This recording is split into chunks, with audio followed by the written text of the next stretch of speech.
I'm sorry. What did he just say? I blinked hard, clutching my notepad like it was going to stop the room from spinning. Mason, slick hair, thinner tie than sense, all fake smile, LinkedIn energy, just looked at Evan and dropped it like he was reading a punchline from some self-help book for sociopaths. We control your career now, he said, smiling at the team. Honestly, an intern could do this job. Dead silence. I don't think Evan even flinched. 15 years in that seat, and he just nodded, collected his coffee mug. The one with the faded NASA logo he'd had since onboarding. The kind of mug that saw more late nights than Mason's overpriced espresso machine ever would. Then he walked out. No grand exit, no final words. Just out. I think my stomach dropped straight through my heels. I should back up. If you're already gripping the edge of your seat like I was in that moment, do us a quick favor. Like the video and subscribe. It helps way more than you'd think, especially since 97% of people watch these stories without ever subscribing. Thanks. It really keeps the team going. Okay, so Evan Krause. If you've ever worked in a place like Eastridge Solutions, consulting, contracts, chaos, you've met someone like him. The guy who doesn't say much in meetings but fixes the roadmap no one else understands. The guy who doesn't brag about his clearance level or his client list because he doesn't have to. The guy who, when the power goes out or the audit's off by 6 million, knows who to call. He mentored half the department. Built systems before the founders even had health insurance. When I joined as a junior project analyst, he was the one who slipped me the internal cheat sheet no one else shared, who actually had pull, what the real delivery calendar looked like, which clients to keep sweet even if the CRM said otherwise. He didn't grandstand, he didn't schmooze, he just delivered. So when Mason flounced in, all buzzwords and faux strategic diagrams, we all braced for it. Chief Strategy Officer. Titles like that only show up when someone's uncle owns the building and thinks you're a liability unless you have an app and a newsletter. Mason strutted through the halls like he'd invented efficiency, kept calling Evan legacy tech, and asked aloud if the systems Evan designed were still even in use. Of course they were. Half the company ran on them, but Mason didn't care. He was on a mission. First came the Slack channels being optimized. Translation, deleted. Then came the exec-only syncs that mysteriously never included Evan. I noticed the way Mason's eyes scanned Evan's notes in meetings, how he'd parrot his insights 5 minutes later with added synergy fluff. Evan never called it out. Just sipped his coffee like he was watching a dog try to drive a car, confused but not surprised. The thing is, we all thought Evan would be fine. He was the system, right? We whispered about it in private chats. How this was just another executive sweep, how Evan had survived worse. A few of us even joked about him outlasting Mason like he did the last CFO who tried to implement Agile by reading half a Forbes article. But that meeting, that gut punch of a Friday morning, it wasn't even a real strategy session. Just one of those performative stand-ups Mason held where he talked for 28 minutes, then asked for open feedback before logging off. Only this time, he stayed. And Evan was called up like he was about to receive an award. I'll never forget the way Mason's voice curled around the words, "This will be a difficult but necessary realignment. As of today, we're sunsetting Evan's role." Sunsetting. Not eliminating, not restructuring, sunsetting. Like Evan was a feature they were phasing out in a software update. And then the line. The "we control your career now" line, delivered with a smirk. Like he thought he just kicked the final boss off a cliff. I expected something. Anything. A flash of anger. A rebuttal. But Evan just nodded. Looked at Mason like he was a kid in a big man's suit. He walked to his desk, grabbed the NASA mug, his folder, and a battered blue notebook. Left without looking back. I stared at the doorway so long I forgot I was still holding my breath. No one said a damn thing. Not even Mason. Especially not Mason. That night, I couldn't sleep. My messages were full of coworkers asking the same question. Why didn't Evan fight it? I didn't know the answer yet, but I would soon. And let me tell you, none of us were ready for what came next. Over the next few days, the air in the office felt like static before a lightning strike. Charged and tense, but no one knew where the bolt would hit next. Mason moved fast. Evan's name vanished from the internal org chart within hours, his access revoked by lunchtime, his projects reassigned to people who didn't even know how to open half his databases. There wasn't an announcement, just absence, like the company was trying to erase 15 years in 15 minutes. Then came the meetings. Mason, in his custom-tailored smugness, started referring to senior staff as legacy costs. Said it like he was reading out of some twisted McKinsey playbook written by a frat boy with a LinkedIn fetish. He'd show up late to cross-department syncs, demand action items before the intro slide was done, and smile while asking VPs, "What value do you actually bring?" I saw 3 directors cry in the parking garage that week. One of them hadn't taken a sick day in 9 years. The thing about Evan was, he never played the politics game, never needed to. He was the game board. Everyone else moved around him, respectfully, quietly, but no one questioned that when a system broke or a contract stalled, Evan was the guy who got the call. And now? Mason handed those responsibilities to a 23-year-old intern who once asked if ISO 27001 was a new crypto.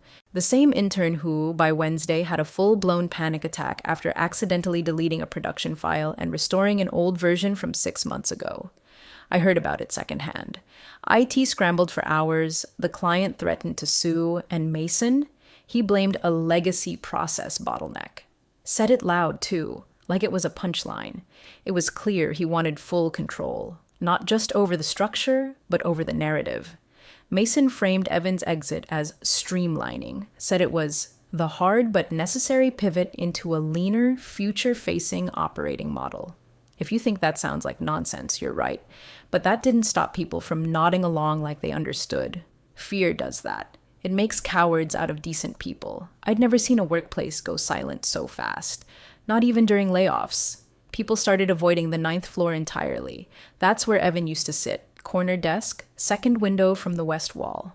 He always left a pack of peppermints open for anyone who stopped by. It was a dumb little thing, but I'd catch myself looking for that dish every morning. Empty now, like everything else up there. The Friday after his firing, Mason strutted into the weekly strategy huddle wearing some ridiculous blazer that looked like it belonged to a game show host.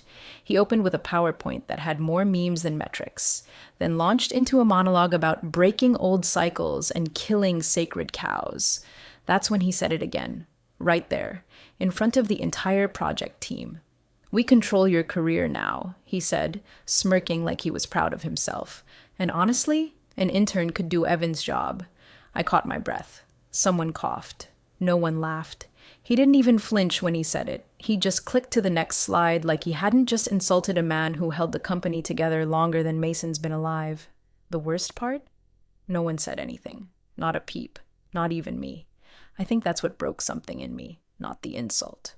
Not the swagger, but the silence. The complicity. I watched Mason bask in it, mistaking quiet for validation. He thought he'd won. But here's the thing about Evan. When he left the building that day, quiet, mug in one hand, folder in the other, there was a look on his face I'd only seen once before. Years ago, during a particularly messy DCAA audit, the agency had found a clause in a contract that could have bankrupted us. Everyone panicked. But Evan? He looked exactly like he did when Mason fired him. Calm, still, calculating. Back then, he disappeared for 3 hours, came back with a legal memo and 2 witness statements, saved the contract, saved the company, then went right back to working on a deployment schedule like nothing happened. So when I saw that same look, I knew. Evan didn't leave defeated. He left thinking. And somewhere, in some quiet corner of a locked drawer or a sealed envelope, I had the terrible, wonderful feeling that Evan Krause had written a line into the company's story that Mason never bothered to read. And now, it had just been triggered.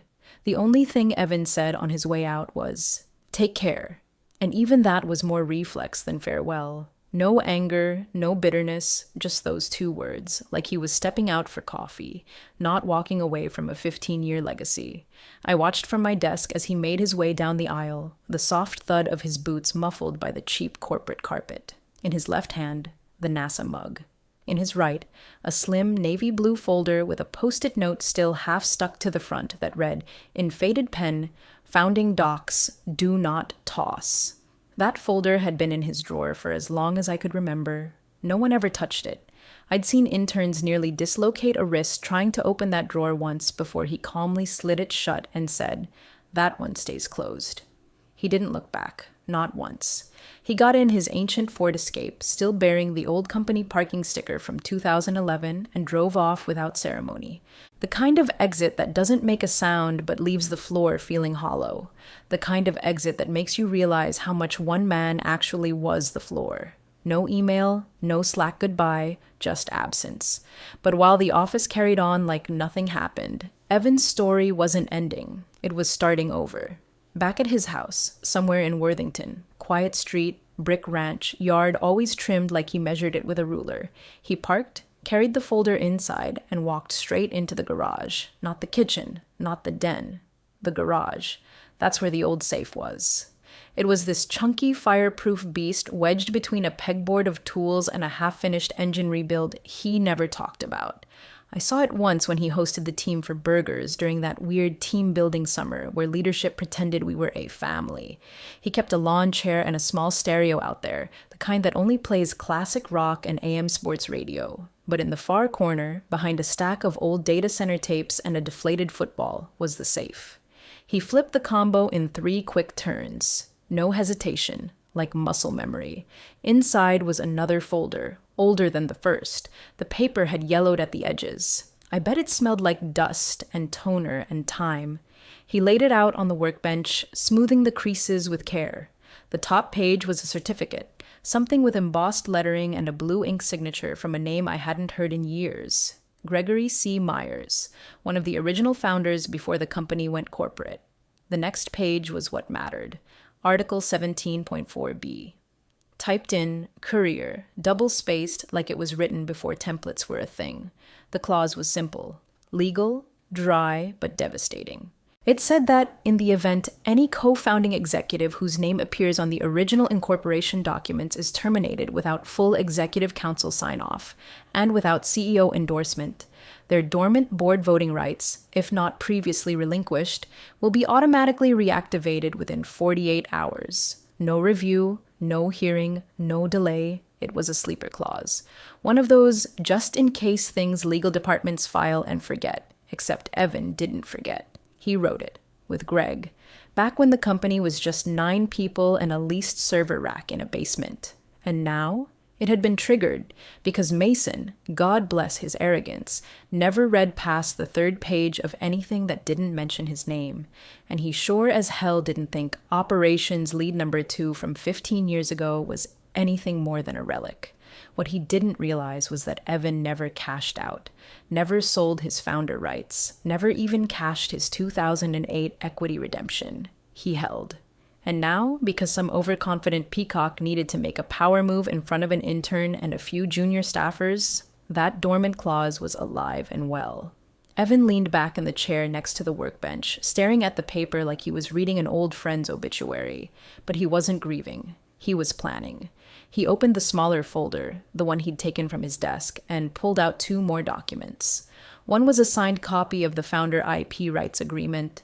The other was a timeline of role authorizations. It had initials next to every major executive appointment and termination for the last 15 years.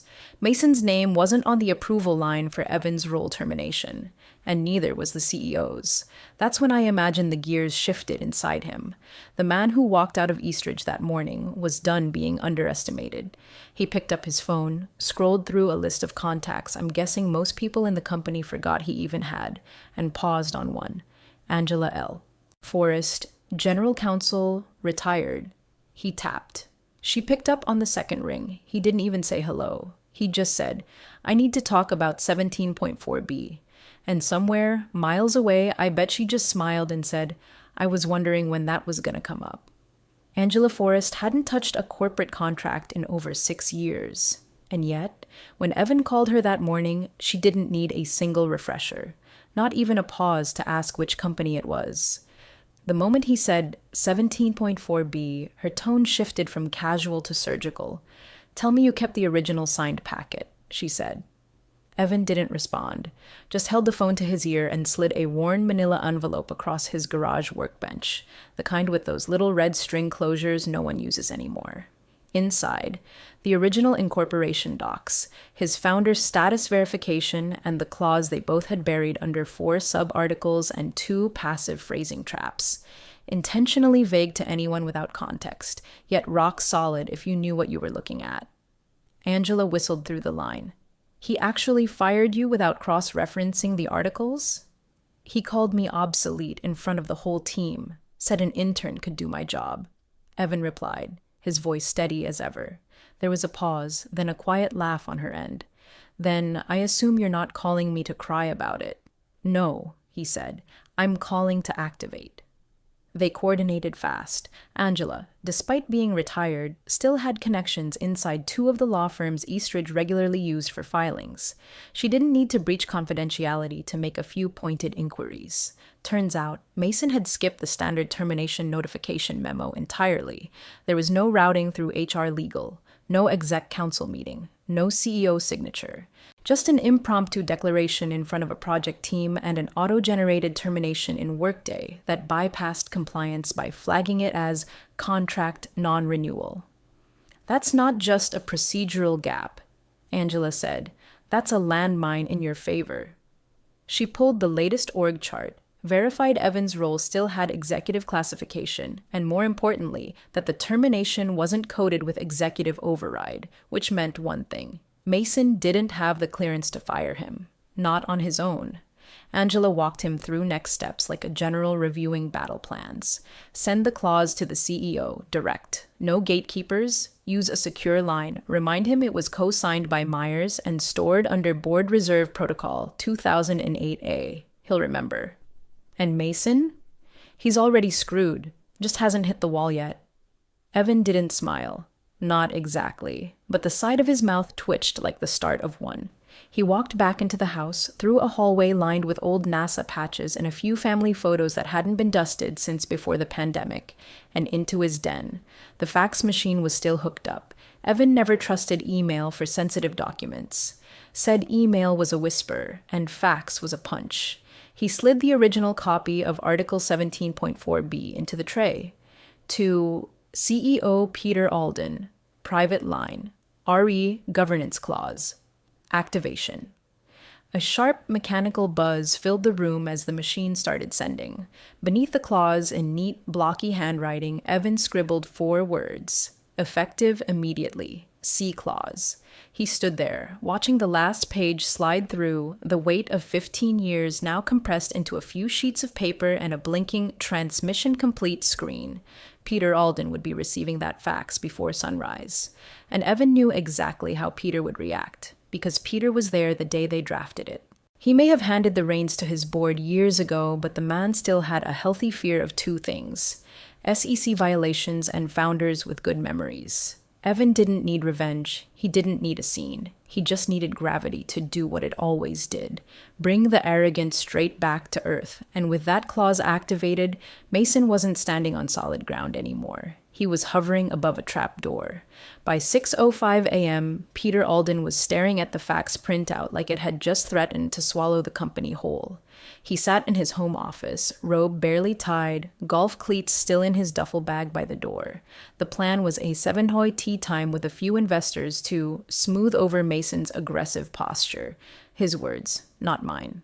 But that plan died the moment he saw the header, Article 17.4b, Governance Clause Activation. There it was, the sleeping grenade, triggered. He didn't bother calling Mason. He didn't even bother calling his assistant. He called Grace Lantham, board secretary since the Bush administration, and Martin Sung, the company's longtime legal counsel, the kind of guy who could quote every clause in the operating agreement like scripture and drank chamomile tea like it was tequila. Meet me at HQ, Peter barked into the phone. Now. 30 minutes later, they were standing in the 18th floor boardroom, blinds half drawn, early sun slicing through like spotlights on a trial scene. Martin flipped through the faxed pages, lips pressed into a thin line. Grace sat rigid, her hands folded over a leather notepad that hadn't seen action since the COVID compliance rewrites. No approval, Martin muttered. Not from you, not from anyone with actual authority. Peter exhaled hard. I told Mason to wait. Told him Evan's status was complicated. You didn't put it in writing, Grace said. She wasn't judging, just stating facts. No, Peter admitted, rubbing his face. I didn't think I had to. Outside that same building, across the parking lot, Evan pulled into his usual spot. Spot number 6, still labeled VP Systems, even though the title hadn't meant anything in years. He stepped out with the same calm posture, same black windbreaker he always wore on audit days. No security tried to stop him. No one questioned his badge swipe. It still worked. Of course it did. Because no one in facilities had been told to disable it. Because no one knew who had actually fired him. And because Evan Krause had built half the systems that kept those doors locked or open. He didn't go to the 9th floor, didn't even look at it. Instead, he stepped into the executive elevator, slid his old access card into the control panel, still coded executive override, and rode in silence to the top. The 18th floor, the penthouse level.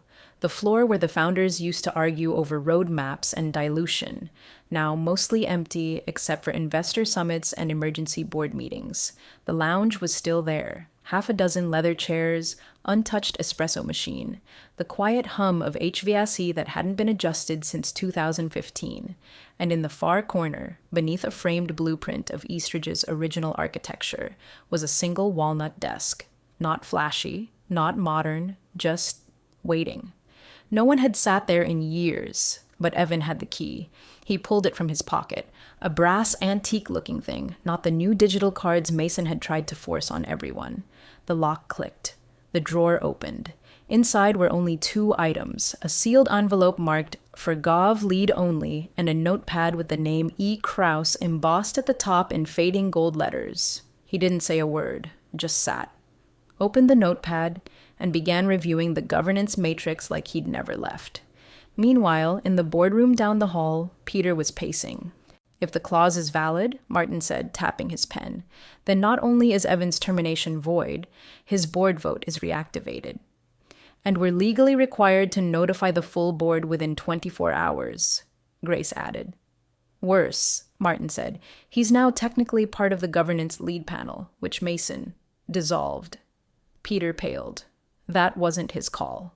No, Martin agreed, but he made it publicly, which means Evan's return isn't optional, it's required. Peter glanced toward the hallway. He's already here, isn't he? Martin didn't answer. He didn't need to. Evan had returned. Not with a speech, not with revenge, just with a clause, a chair, a name that never left the system. And as the sun rose over the 18th floor, the quiet man in the corner of the executive lounge became, once again, the axis the company quietly revolved around, not by force, but by design. The boardroom looked like a tech startup had tried to cosplay as a courtroom. Too much glass, too many buzzwords etched into the walls, and an espresso bar in the back no one knew how to use. Mason strutted in like he was walking into a VC pitch. Tan blazer, no tie, expensive watch glinting under the overhead LEDs. You'd think he was about to announce the IPO himself the way he tossed his laptop bag onto the conference table. Appreciate the short notice, everyone, he said, flashing his best LinkedIn smile. Glad we could get this moving before next week's onboarding summit. I know some of you were curious about the recent restructuring. I'll keep it brief. He opened his MacBook, clicked something, and a slideshow popped up on the main screen. First slide. Eastridge Forward, Realignment and Optimization.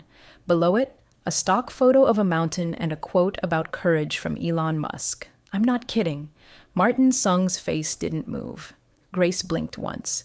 Peter Alden didn't even sit. He was standing at the far end of the table, arms crossed like he was watching a house burn down and wondering how much insurance was still valid.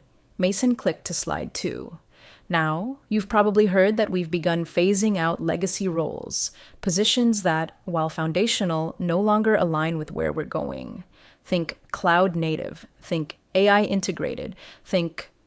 Who authorized the termination of EK? Peter said, loud enough to slice the room in half. Mason paused, blinked, then chuckled like it was a casual aside. I mean, we had to make some quick decisions to stay agile. I'm sure Evan understood. It was handled. Clean break, no drama. Martin cleared his throat and gently, almost lovingly, slid a single sheet of paper across the table toward Mason. Would you mind reading this aloud? He asked. Mason glanced down, then frowned. then reread it. Silence. Peter stepped closer. You terminated a co-founder, Mason, with active board rights, without my sign-off, without any legal review. Mason laughed, nervously this time. Wait, Evan? Wasn't he just a legacy lead? I didn't even know he was... You didn't know, Martin repeated flatly, because you never read the Articles of Incorporation, or the Board Reserve Protocol, or the Founder Clause documentation we emailed you twice when you first got your badge. I was told they were outdated. Mason shot back, voice climbing. That half of it didn't even apply post-Series C. Peter raised an eyebrow. By who? Yourself? Mason's face shifted then, just a flicker. The first visible crack in the swagger. His shoulders stiffened, jaw working like he was chewing a thought he didn't like the taste of. You thought Evan was replaceable, Peter said. But he still held board voting rights. He was still registered in the founder ledger, and because of Article 17.4b, which you triggered, you've now forcibly restructured this board without authority. Martin pointed to the bottom of the document. The clause is self-activating and irreversible. As of this morning, Evan Krause holds the swing vote on all strategic decisions until formal reassignment or revocation by supermajority, both of which require his consent. Mason stared at the paper like it had betrayed him. The slideshow was still on the screen. A bullet point read, Next, consolidate senior roles, streamline governance. Peter looked at the screen, then back at Mason. Your governance just got streamlined, he said coldly. Right out from under you. Mason opened his mouth, but no sound came, because in that moment, it finally clicked. This wasn't just a procedural oopsie. It was a reconfiguration bomb, and he'd pulled the pin himself, on record, in public, in front of the entire damn company. His smirk was gone now. What replaced it wasn't rage. It was realization. He hadn't just fired a guy. He'd tried to delete the wrong name from the codebase of Eastridge itself. And the system corrected him. The tension in the room could have shattered glass. Mason sat there motionless, eyes pinned to the clause like it might rewrite itself if he stared hard enough. Peter had fallen silent too, not out of uncertainty, but because the next voice in the room didn't need his introduction. The door opened with a gentle hiss from the hydraulic hinge. No dramatic swing, no stomping footsteps, just Evan. Same black windbreaker, same calm posture, same eyes that scanned the room without urgency, like he'd been here the whole time. Just stepped out for a coffee and came back to finish what he started 15 years ago. He didn't take the seat at the far end. He didn't head toward Mason's end either. He walked to the chair nearest the ledger book, the one assigned to the governance lead position no one had filled since the restructuring 5 years back. The chair had sat empty so long someone had stashed an unused charger and a stack of onboarding brochures on it. Evan picked up the charger, coiled the cord, and set it neatly on the sideboard. Then he looked around the table, eyes resting on Peter, then Martin, then the last remaining board members who hadn't yet found a reason to speak.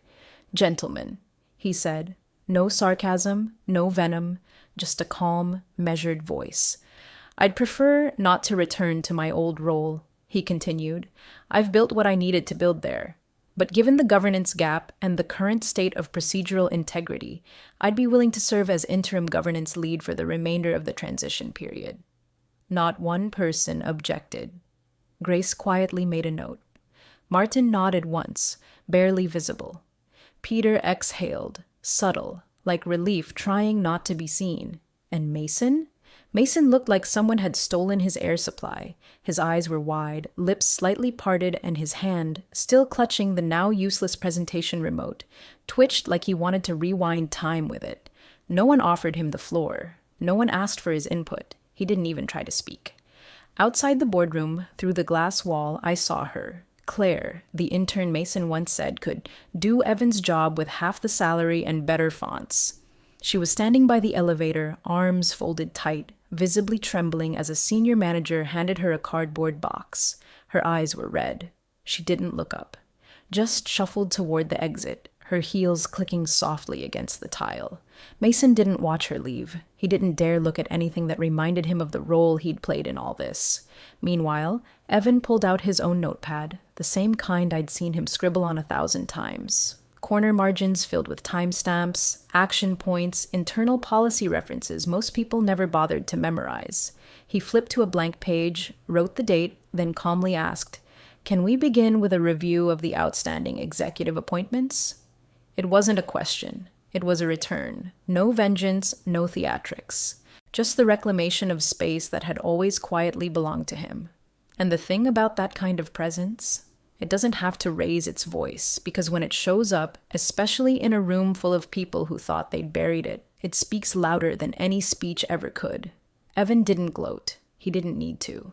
The room already knew who was in charge. Again. By noon, the board had convened a closed-door vote. Short, procedural, unanimous.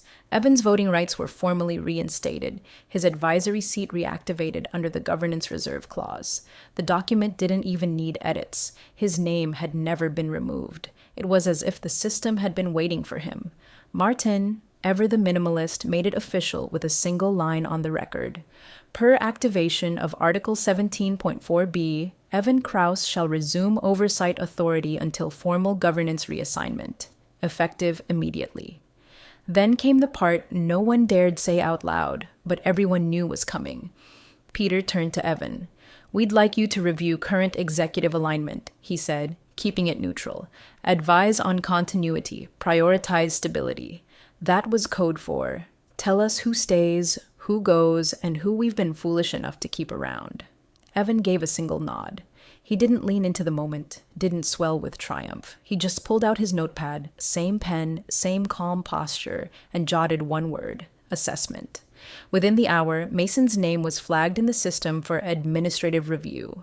And by 1:47 p.m., security was walking him out, not with handcuffs, not with spectacle, but with that cold corporate silence that says, "This isn't personal, but it's over." His badge was disabled before he hit the ground floor. The glass doors that once opened automatically for him now blinked red. He didn't speak as he left. Didn't argue, just kept walking, stunned and stiff, like someone who realized too late that the bridge he was burning was the only one holding him up. Across the building, HR began circulating a quiet memo. Not flashy, not public. Just an internal title update in the org database and an Outlook signature line modification. Evan Krause, Strategic Governance Advisor, no announcement email, no all hands, just presence. The title hit our screens like a whisper through the halls. No one said anything directly, but I saw the ripple. Slack messages stopped mid-sentence. Eyes darted toward elevators. Even the cynical senior devs, guys who never cared about politics unless it involved free pizza, paused when they saw it. Somehow, it was louder than a shout. The same floor where Mason once stood gloating over Evan's so-called obsolescence now sat quiet. Not out of fear, out of recognition. Because we'd all seen it. We'd watched the firing. We'd felt that crackling embarrassment when Mason said, "An intern could do this job." We'd stood there, mute, complicit, when Evan just nodded and walked away. Now, he'd returned. Not through rebellion, not through rage, through protocol, through the very systems Mason dismissed as legacy clutter. And the same man who once said, "We control your career now," had just been erased by a clause Evan wrote in 2008, printed on yellowing paper, and faxed from a machine older than half our dev team. I caught sight of Evan later that day, walking past the analytics pod. Same windbreaker, same mug. He nodded at me, subtle, like we were both in on the same quiet joke. No smirk, no swagger. Just a man doing his job better than anyone else ever had. And this time, the entire company knew it. It was exactly 1 week later when the cameras showed up. Not the usual shareholder fluff or PR spin about innovation, this and AI that. This was a press event that actually mattered. New partners, major compliance contracts, a full reset of Eastridge's leadership alignment. Invitations went out like little digital olive branches, but make no mistake, this wasn't a celebration. It was a public surgery. The company needed to show stability, clarity, direction, and maybe most of all, accountability. The stage was tastefully bare. No brand banners, no company swag. Just a podium, a screen with the new partner logos behind it, and 7 chairs arranged in a clean arc. 6 were filled with familiar names: Peter, Grace, Martin, a few new faces from the incoming investment advisory group. And the 7th? That one sat slightly apart, far end of the arc, just outside the spotlight. Evan. No title card, no fanfare.